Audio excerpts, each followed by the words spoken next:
The Ducati Monster will be 30 years old next year. With a big revamp last year in 2021, Ducati have now given the Monster the SP treatment and made a more focused and agile beast with the Monster SP. Here we'll look at the new Monster SP in detail, what you get over the standard model and how much extra it will cost you, so you can decide for yourself if it's worth it. Hello and welcome to Moto Chatter. Let's dive into the details.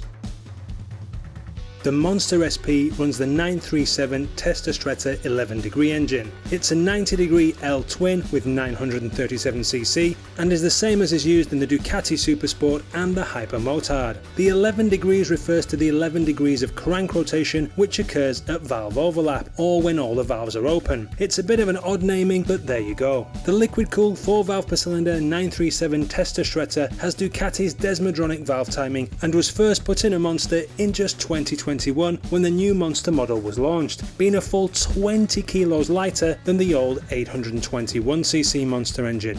In the SP, it produces the same 111 horsepower as standard at 9,250 rpm with 69 pound-foot of torque at 6,500 rpm. The engine may not have been tuned or produce any more power in the Monster SP, but it is attached to these sleek Termagononi exhausts, complete with MotoGP style mesh at the openings. The exhausts are fully homologated for road use as well and standard fit on the SP.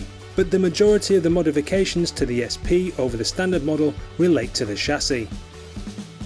The main focus with the Monster SP model was to make it lighter and more agile, and dialed in for sports and track performance. As a result, you will find Swedish gold at either end with fully adjustable 43mm Nix 30 Öhlins forks and a fully adjustable Öhlins rear monoshock. These have been set up for more sports track focused riding, but still allow you to tailor the suspension settings too. With the SP, there is also the addition of a Sachs steering damper to help keep everything in check, and the front brakes have been swapped out for Brembo Stylerman monoblock calipers with aluminium flanges. This is to both improve braking performance and feel. They also reduce the unsprung mass by around half a kilo, further improving handling by reducing inertia, which should make it easier to turn. The SP is actually a full 2 kilos lighter than the standard Monster, despite the addition of the steering damper and a neat looking fly screen. This is thanks in part to the Öhlins forks being over half a kilo lighter than standard, but most of the weight saving comes in the form of the lithium-ion battery. This alone saves a full 1.7 kilos over the standard one. The result is that the Monster SP weighs 186 kilos or 410 pounds wet and ready to ride.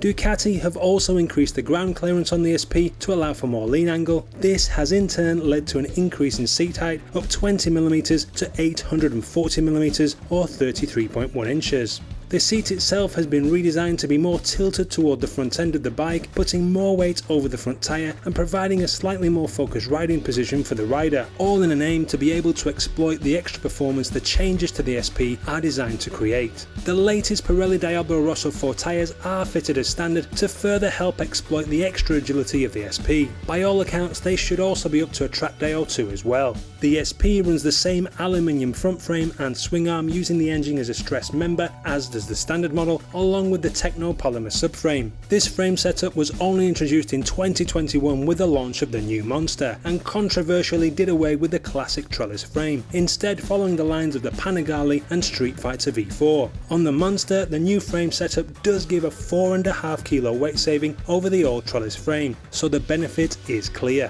Following on from the updates to the chassis, the Monster SP also has an enhanced tech package.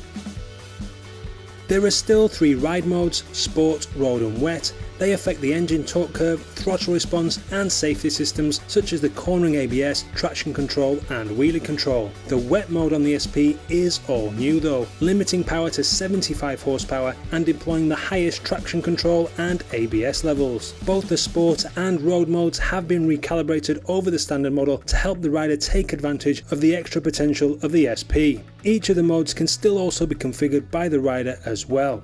In addition to the 3 ride modes, the SP has 3-level cornering ABS with front mode only, 8-level traction control, 4-level wheelie control, 3-level launch control, an up and down quick shifter, a hydraulic slipper clutch and LED lights all round. The electronic systems are controlled via the 4.3-inch TFT screen, and it has a fuel gauge too. Of course, all this is also on the standard Monster. It is certainly a 21st century motorbike.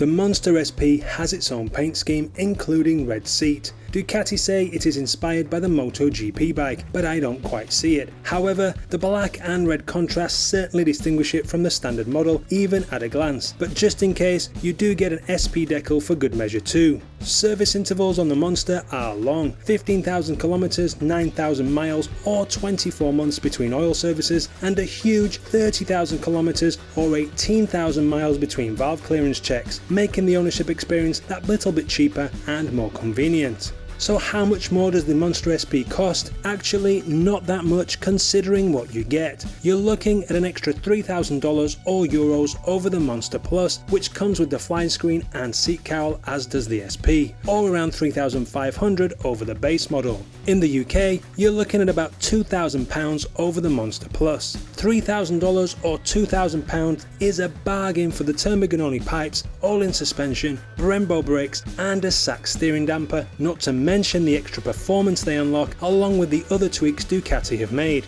If you're in the market for a Monster, the SP has to be the one to go for. At least that's what I think, but what do you think? Let me and others know your thoughts on the Monster SP in the comments and whether you think it's worth the extra cash. For a look at another Monster SP model that turns out to be a bit of a bargain over the standard options, click here. Please do like and subscribe if you like the video. Have yourself a great day, and as always, thanks for watching.